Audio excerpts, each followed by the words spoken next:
IFM Analakeli. Colloque sur la santé des femmes.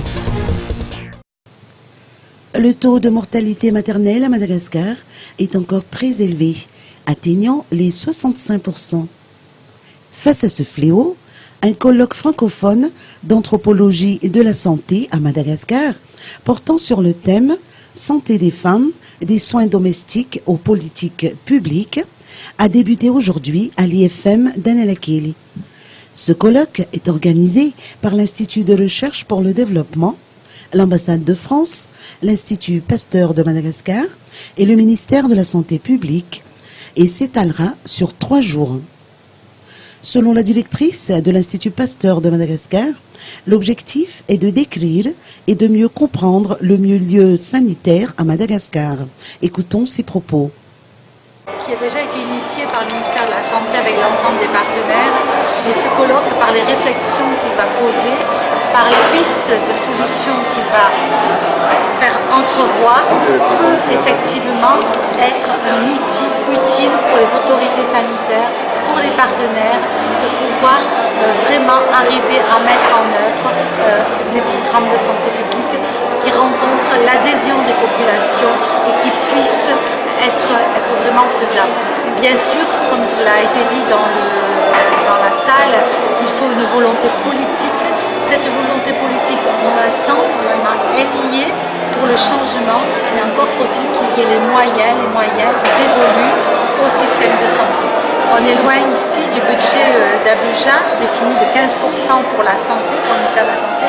Ici, cette année, en 2015, il y a eu 7,5% du budget total délivré au budget de la santé.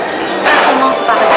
C'est vrai que l'hôpital est malade, mais l'hôpital est malade aussi de ses carences. Voilà. Et je crois que c'est important. Le colloque d'anthropologie est là pour réfléchir à l'ensemble. Personne n'est accusé, la culture n'est pas accusée, la tradition n'est pas accusée. Moi j'ai ma culture, elle a sa culture, on a tous une culture, on est tous pénétrés. Personne n'est accusé, sinon on est tous responsables finalement des situations auxquelles on s'habitue parce qu'on a pris l'habitude de penser qu'il n'y a rien à faire, alors qu'il y a certainement beaucoup de choses à faire. Et l'anthropologie peut donner peut-être le petit coup de pouce pour une meilleure adaptation des programmes, c'est juste une. Par ailleurs, beaucoup de femmes meurent encore du cancer du col de l'utérus, selon les explications de Dolores Pourrette de l'Institut de recherche pour le développement. Elle a également parlé de la malnutrition, cause de la mortalité des femmes et des enfants. Elle les détaille.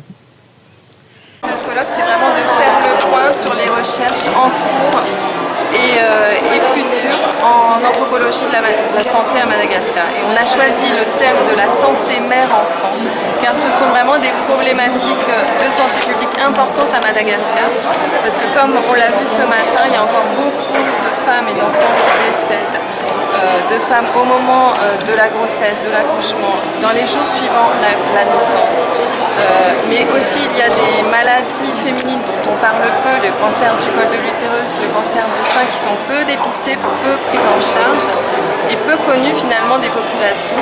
Il y a cet ensemble de problématiques de santé publique, et concernant les enfants, ils sont aussi confrontés à de nombreuses problématiques de santé comme le paludisme, la diarrhée infantile, les problèmes de malnutrition qui sont vraiment très graves à Madagascar.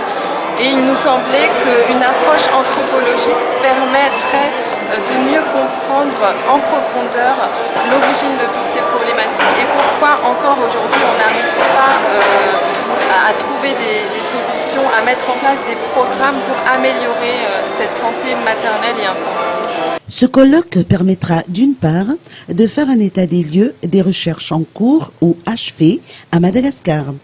D'autre part, faire émerger de nouvelles problématiques de recherche dans la grande île, de contribuer à l'amélioration de la santé des femmes et des enfants. C'est également un outil pour les autorités sanitaires de mettre en œuvre les programmes de santé publique.